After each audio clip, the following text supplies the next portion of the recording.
NCP chief Sharad Pawar ने किया नया ऐलान। सुप्रिया सुले और प्रफुल्ल पटेल को घोषित किया एनसीपी का कार्यकारी अध्यक्ष। घोषणा होते ही अजित पवार सन्न क्यों हुए? एनसीपी या राष्ट्रवादी कांग्रेस पार्टी के चीफ शरद पवार ने एक बार फिर अचानक एक बड़ी घोषणा कर सबको चौंका दिया है। शरद पवार ने घोषणा की है कि अब एनसीपी के 2 कार्यकारी अध्यक्ष होंगे। इनमें पहला नाम इनकी अपनी बेटी सुप्रिया सुले का है, जबकि दूसरा नाम शरद पवार के कुछ सबसे वफादारों और करीबियों में गिने जाने वाले प्रफुल्ल पटेल हैं। सुप्रिया सुले को इस बड़ी जिम्मेदारी के साथ हरियाणा, पंजाब और महाराष्ट्र में भी एनसीपी की जिम्मेदारी सौंपी गई है, जबकि उन्हीं को लोकसभा समन्वय और महिला युवा मामलों की भी जिम्मेदारी सौंपी गई है।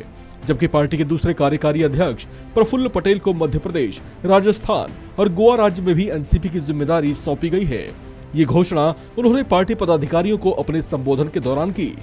जैसे प्रफुल्ल पटेल, आज उनके सामने हम राष्ट्रवादी कांग्रेस पार्टी के वर्किंग प्रेसिडेंट की जिम्मेदारी उनके कंधे पर दे रहे हैं और साथ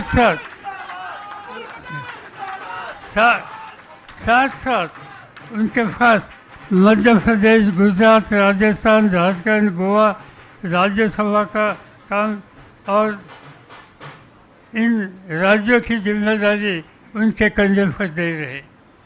दूसरी जिम्मेदारी सुप्रिया सुले, पार्लियामेंट के सदस्य, उनको भी हम वर्किंग प्रेसिडेंट का अनाउंसमेंट करते हैं और उनके साथ महाराष्ट्र,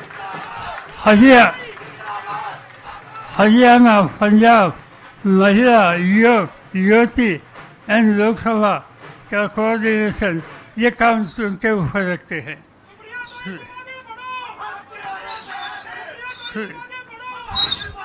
सुनील तटकरे। आपको बता दें कि शरद पवार ने सुप्रिया सुले और प्रफुल्ल पटेल के अलावा पार्टी के कुछ अन्य बड़े चेहरों के कंधे पर भी नई जिम्मेदारियां डाली हैं। इनमें सुनील तटकरे, नंदा शास्त्री और फैसल के नाम शामिल हैं। सुनील तटकरे को राष्ट्रीय महासचिव घोषित किया गया है, जबकि उन्हें ओडिशा और पश्चिम बंगाल में एनसीपी की जिम्मेदारी और किसान और अल्पसंख्यक मामलों का भी पार्टी प्रभारी बनाया गया है।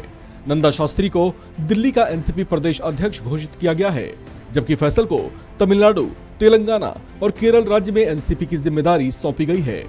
देखिए, 2 वर्किंग प्रेसिडेंट बनाए गए ताकि किसी के पास राज्यसभा, किसी के पास लोकसभा, किसी के पास कुछ स्टेट्स, राज्य जो है उनका काम, दूसरे के पास और दूसरे राज्यों का काम दिया है। फ्रंटल ऑर्गेनाइजेशन, किसी के पास कुछ फ्रंटल ऑर्गेनाइजेशन बांट दिया गया है काम, ताकि उनके ऊपर और जिम्मेदारी उनके कंधे के ऊपर डाल दी है। और पूरे देश भर में अब इलेक्शन बहुत नजदीक आ रहे हैं, तो वो काम करने के लिए इन बड़े और महत्वपूर्ण पदभार को सौंपने के दौरान शरद पवार ने अपने भतीजे अजित पवार का नाम एक बार भी नहीं लिया। कहा जा रहा है कि पार्टी में उन्हें अलग थलग किया जा रहा है। ये बात अजित पवार के लिए किसी बड़े झटके की तरह है, क्योंकि वे पहले से ही खुद को अपने ताऊ शरद पवार के राजनीतिक वारिस के तौर पर पेश करते रहे हैं, जबकि कई मौकों पर वे अप्रत्यक्ष तौर से ये जताते रहे हैं कि वही भविष्य में एनसीपी के कर्ता धर्ता रहने वाले हैं।